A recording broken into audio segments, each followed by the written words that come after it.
Good evening, world. Happy Earth Day from planet Earth. That's where I am, and that's probably where you are too. So glad that you took the time to join me this evening for a little tour around our celestial neighborhood. So, in theory, stepping a little bit away from Earth, but actually, we're going to be looking a bit at Earth because, Earth Day. It's actually my orbitversary for doing these. Tomorrow will have been 1 year. I think I've had 2 Thursdays off, three if you count the Wednesday that I did instead of a Thursday. Um, but I wanted to make this about Earth and not just about me. So next week might be about me, and then by me, I mean you. I really want to do a choose your own adventure, which requires viewers. So, yeah, if you want to tune in and choose where we go as we tour around the universe, that'd be super fun. Hope you'll join me for that. In the meantime, tonight we're looking at observatories, light buckets, those sorts of things.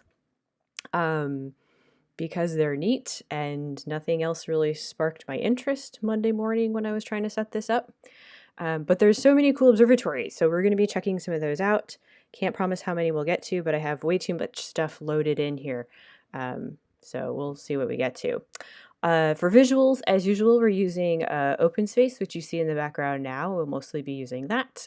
We'll first pop over to Stellarium, which you can find at stellarium.org, and we'll check out the night skies. I'm also actually going to be using NASA's Eyes tonight, Eyes on the Solar System, if I have time. So should be fun. And so let's just get on to that. So yeah, Stellarium. Here we are, looking at our beautiful Brooklyn skies. This is exactly what it looks like in Brooklyn right now. If you look out your window at a painting. Yeah, I feel like I'm missing something. I'm missing there. Okay, southeast. So now I know which direction I'm looking. Yeah, so this is about now, minus the clouds. I think it's been cloudy a lot. That's kind of the forecast for this weekend is clouds, rain. Tomorrow night should be decent, so yay for tomorrow night. But yeah, what do we see in the night sky? Well, if we fast forward to darker times, there's, I believe, a moon. Yep, there's a moon. And we'll talk about that just a bit.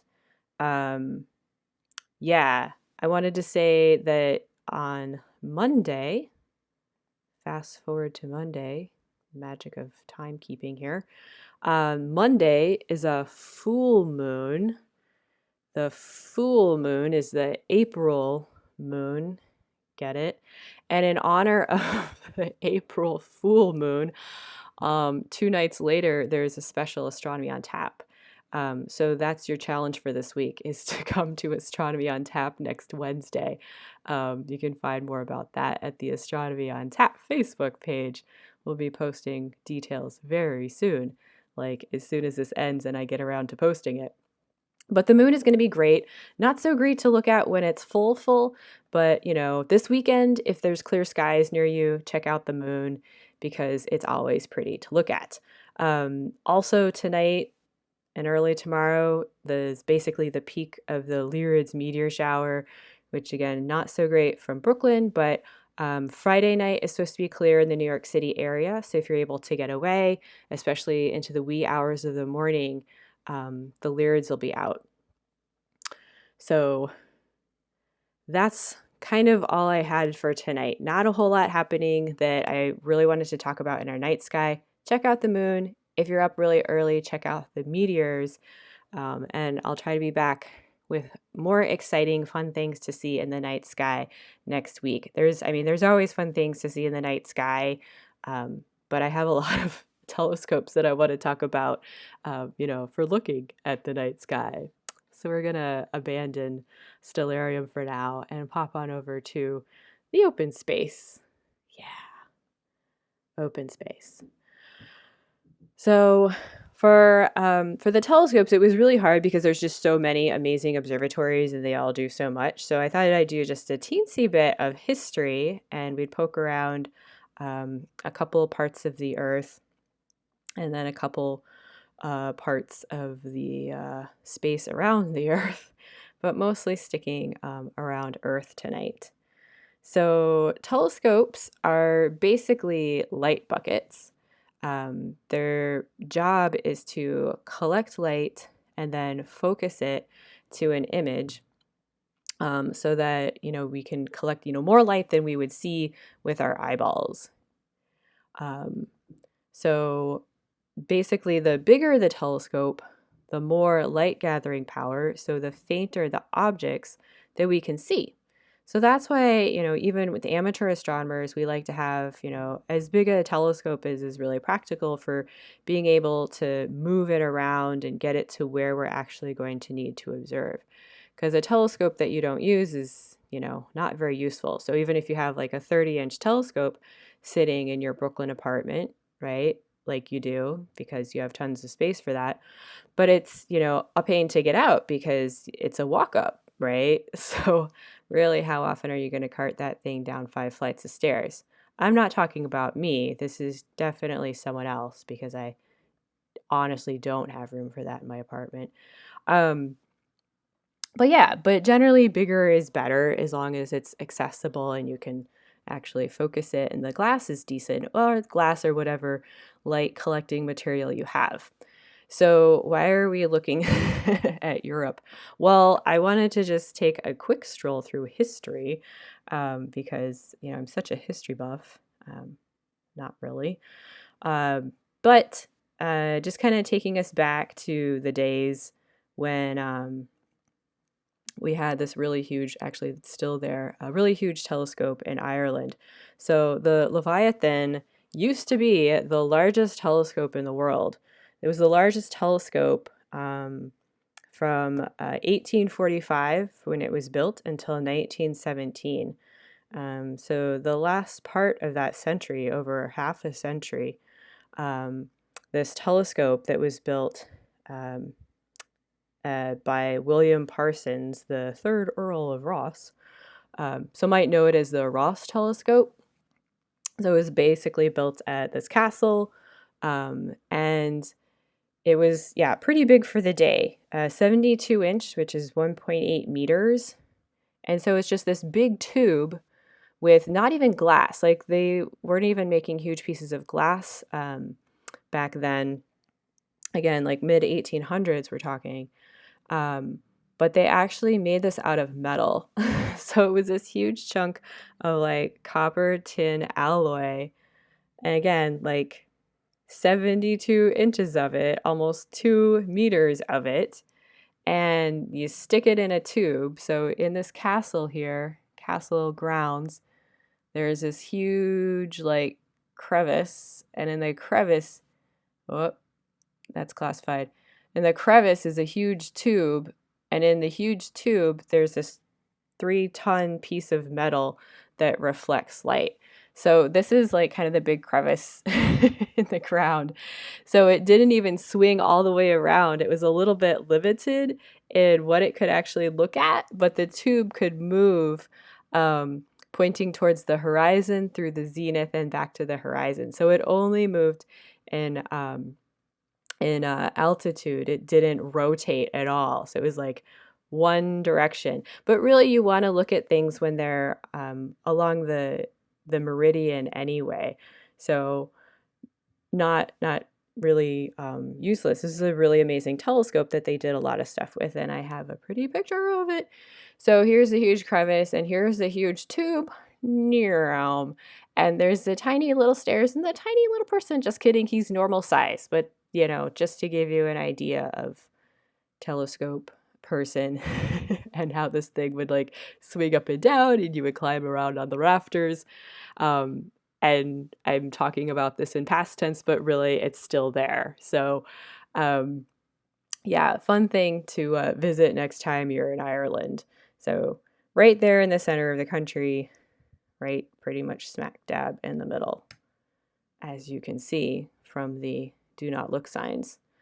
So again, that was the largest telescope, 1.8 meters, so less than 2 meters, but really that's pretty big for 1845. And that was the biggest all the way up until 1917. After 1917, or in 1917, I should say, we got another biggest telescope, and it just kind of took off from there. It was kind of funny. The two next largest telescopes were kind of neighbors, both kind of designed by the same person. So we're going to kind of spin around the Earth over to ye old New World, West Coast. There's kind of a lot happening on the West Coast of the Americas, both of them. So yeah, if you've been out to California, you might be familiar with some of the fun observatories out there. So Wilson, on Mount Wilson, we had the next largest telescope, the Hooker telescope, that was completed in 1917 and took, I guess, the prize as world's largest telescope. So Mount Wilson down there outside LA-ish. And then that was the largest from 1917 to 1947. And then in 1947, a slightly larger one was built at Palomar right nearby. So, so the Palomar, so the Wilson telescope, that was 100 inches. So not that much bigger than the 72-inch Leviathan. So Hooker was 100 inches, and now Palomar, the Hale telescope, is 200. So like twice the diameter. But when you double the diameter, that's like quadrupling your light gathering power in theory. So a couple of huge telescopes. Apparently, California was like the cool place to build telescopes in that part of the 20th century. Just a shout out because my parents still kind of live there. The oldest, or not the oldest, but the largest refracting telescope is still in Wisconsin, Yerkes Observatory, which is somewhere, these are alphabetical, yeah, Yerkes Observatory in southern Wisconsin. That's pretty close to the University of Chicago. So that's a refracting telescope made of lenses, not mirrors. So pretty much all these other telescopes that we're looking at, these are all mirrors. So the Leviathan was a big piece of metal, but these others are pretty much glass. Mirrors are a bit easier to make than the lenses. Yerkes is kind of a limiting case. It's a 40-inch, which is, even smaller than Leviathan, but they're just so stinking heavy and hard to support and keep in the correct form and whatnot. So also because it's my old stomping grounds, and I actually had this in the kind of thumbnail, Kitt Peak and Mount Hopkins. So Arizona is a hotbed for astronomy these days, and we've been building bigger and bigger telescopes out Kitt Peak. So you have Kitt Peak and Mount Hopkins.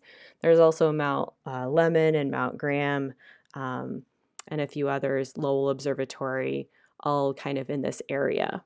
So as we started to be a little bit more selective in the last half century about where we put telescopes, because in general, we want things to be kind of high and dry. So the more atmosphere we have to look through, like the more stars twinkle, which is nice, right? So if you think about the Earth's atmosphere and how pretty things look at sunset, that's really sweet and all. But if you're an astronomer, that stuff is all just getting in your way. And it's like that much more of a mess to like clean up your data and get like, more focused images out of your observing sessions. So for high and dry in the US, basically Arizona is really great in the continental US. There's a few out in Hawaii. There's a major observatory on the Big Island of Hawaii. Mauna Kea is pretty fabulous. And let's just take a quick second to pop over there, actually. We just need a little bit of light on the subject. So we'll move through time a bit. There's Hawaii. So normally you'd want to visit, at night when it's dark. But for tonight, we're going to see it in the daytime. So the Big Island of Hawaii is pretty big. It's, an active volcano. So Mauna Loa is still like oozing and gushing, and it's more oozing than gushing or spurting because it's a shield volcano. So this is a hot spot. But you have kind of effusive volcanism as opposed to explosive volcanism up here. So there's your actual volcano. And then you have more island building kind of towards the other end. Kind of the south end is where stuff is like pouring into the ocean. You can see new bits of land being made. Very exciting.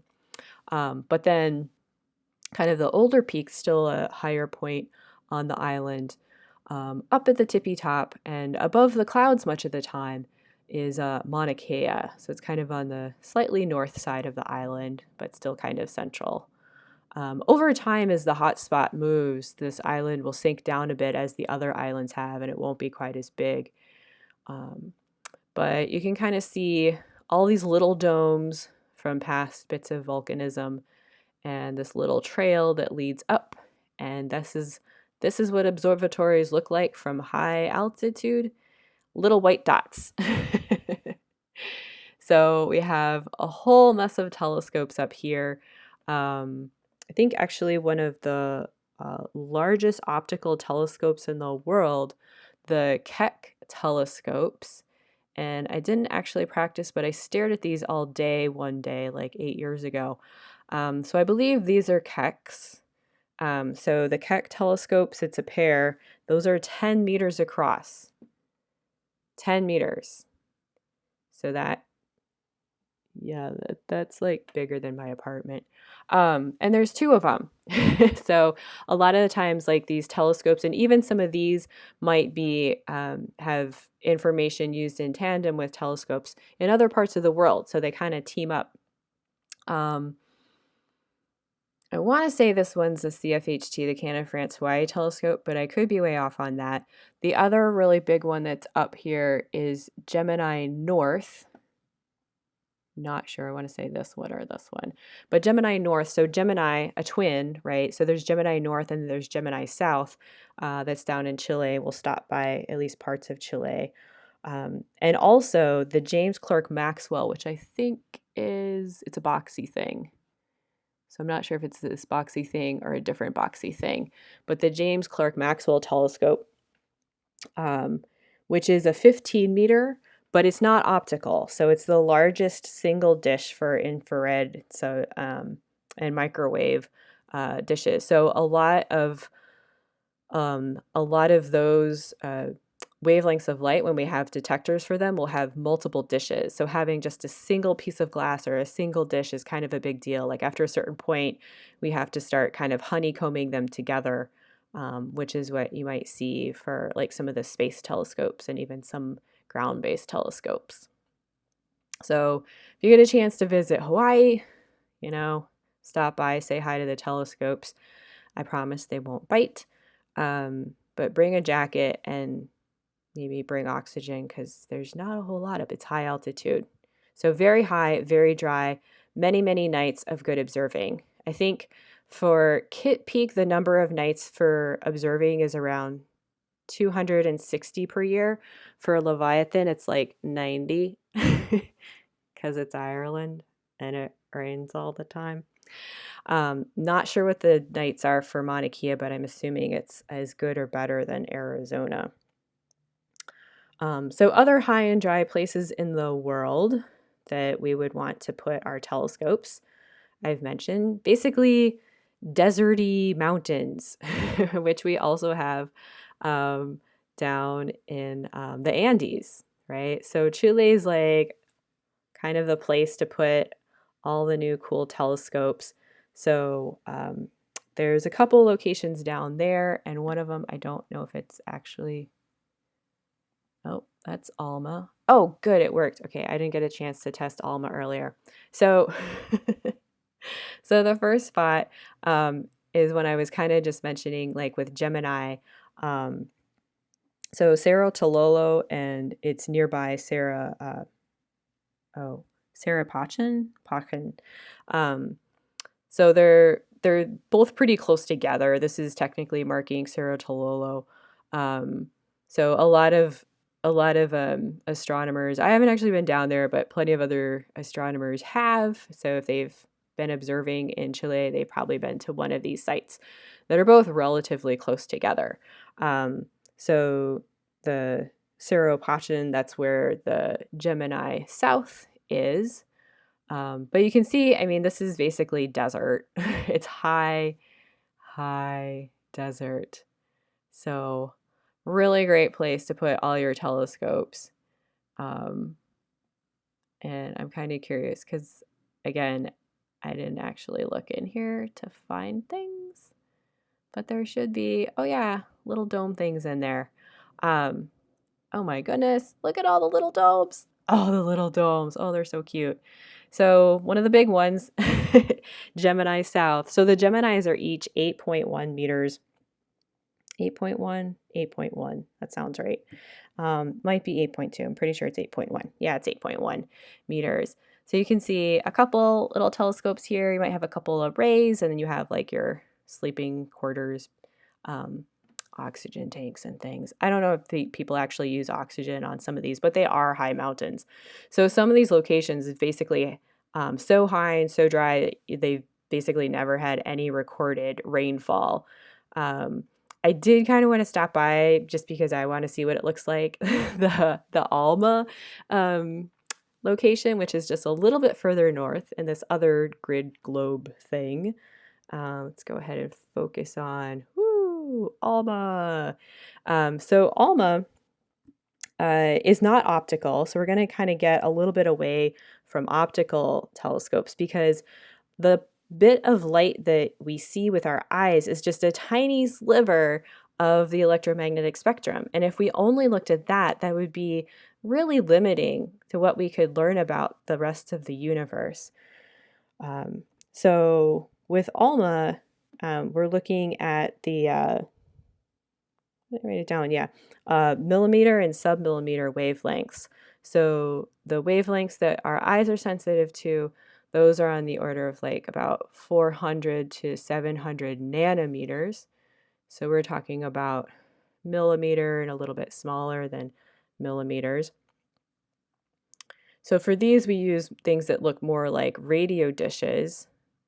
And if you've heard of like the VLA in Socorro, New Mexico, that was in the movie Contact, that whenever I say that, I realize how old I sound now, which used to be like, oh, everyone knew it, but now, yeah, kids these days don't know that one.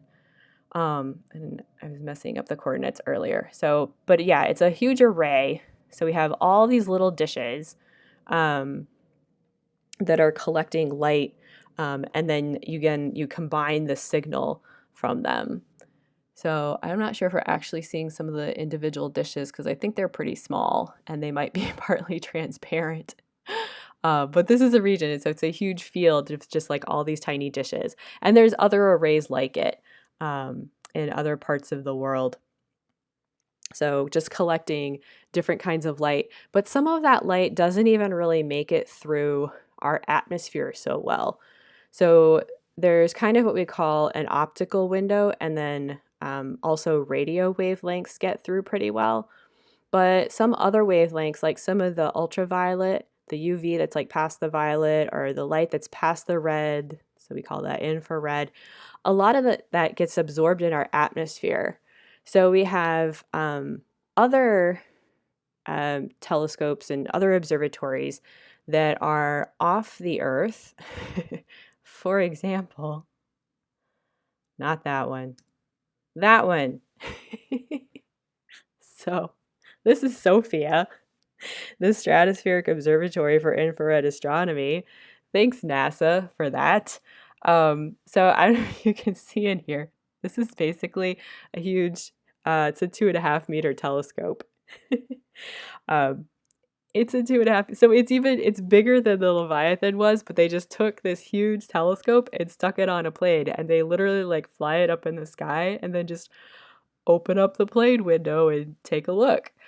with this huge telescope hanging out the side. Well, it's encased, like it's not actually out of the telescope, out of the plane, but yeah, but that's Sofia. So that's a telescope on a plane.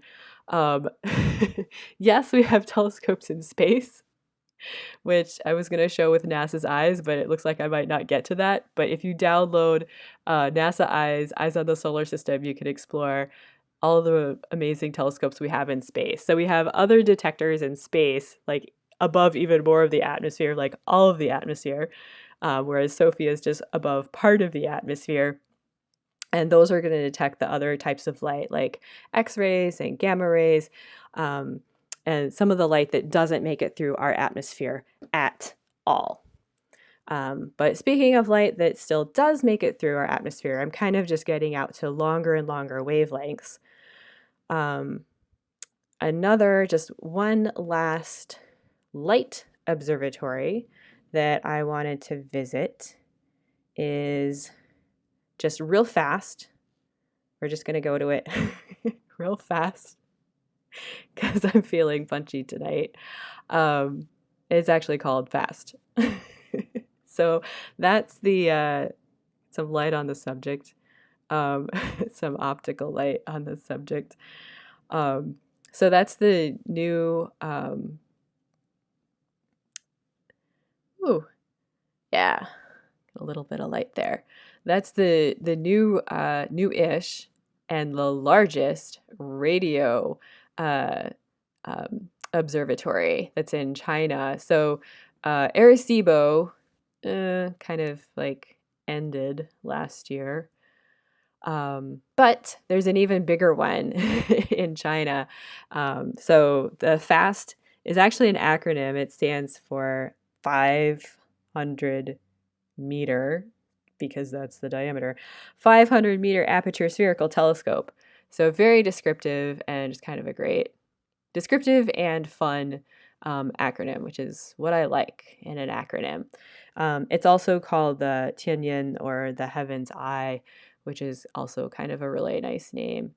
And we'll see if it loads in here. So, I mean, kind of like Arecibo, it's like built out in this like crater depression area. And hopefully we can see here. So 500 meters. So you do the math and it's like, yeah, that's half a kilometer. That's half a kilometer across. And oh, surprise, it's cloudy overhead. Well, fortunately, clouds don't always impede radio telescopes. Oh, I can't believe they got a cloud over it.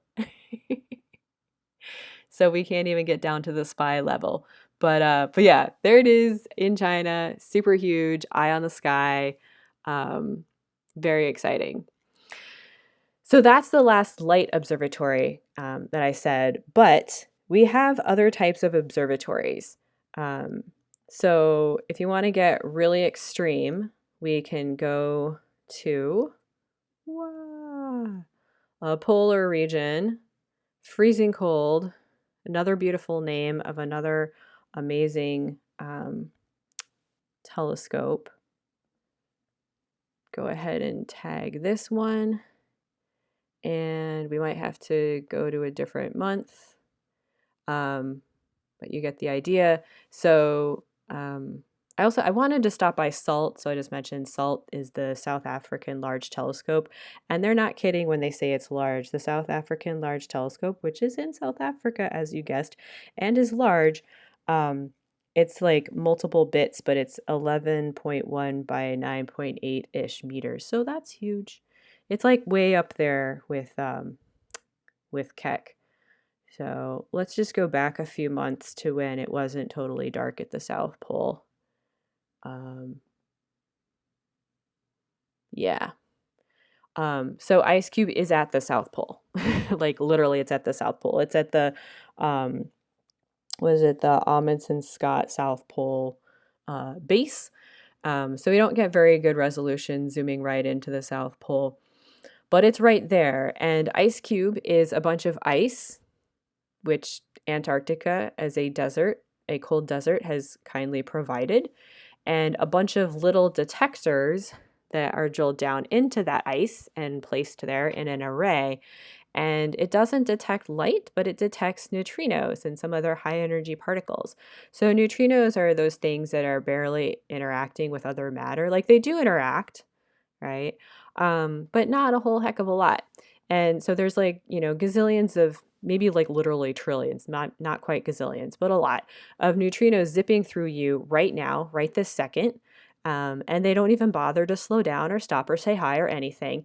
So really the neutrinos that are being detected at the South Pole by this array that we call ice cube, those have actually come all the way through the Earth already. So it's not like we're getting neutrinos from the side and they come and they hit the Earth and they go through the South Pole. No, no, no, no. They're actually go through the whole Earth. That's like a really boring astronomy joke. Like, what did the neutrino say to the Earth? Just passing through. Because yeah, it'll pass through the entire Earth without interacting with anything, and then if we're lucky, it might interact with a detector or with the ice, so we can detect something with the ice cube detectors. So like literally we're only detecting a few neutrinos at a time, if any. So like I think 2016, no, I want to say 2013 was a really busy year where they had a pair of neutrinos that were detected together. So someone was like on a Sesame Street kick, and so they called them Bert and Ernie. And then later there was an even more energetic one they called Big Bert. But anyway, so they do detect neutrinos. It actually does work. But yeah, the neutrinos are kind of few and far between. But the last observatory that I wanted to mention, it was kind of the star of a relatively recent Nobel Prize. If we just go back a few hours here, some folks may have heard of the Ligo. So kind of kick those on and turn off a bunch of this other stuff. It's distracting. So LIGO, again, that's something that's actually not light. So we're really good at detecting lots of different light, all different wavelengths of light. But it's really exciting being able to detect something else about the universe. So just a few years ago, we started detecting gravitational waves. And the main detector, the detector that found those was this LIGO system. So there's these two spots, one in Washington State and one in Louisiana. So that's the Large Interferometer Gravitational Wave Observatory, LIGO. And there's two of them because they want to, one, be able to find a little bit of direction, and two, for confirmation.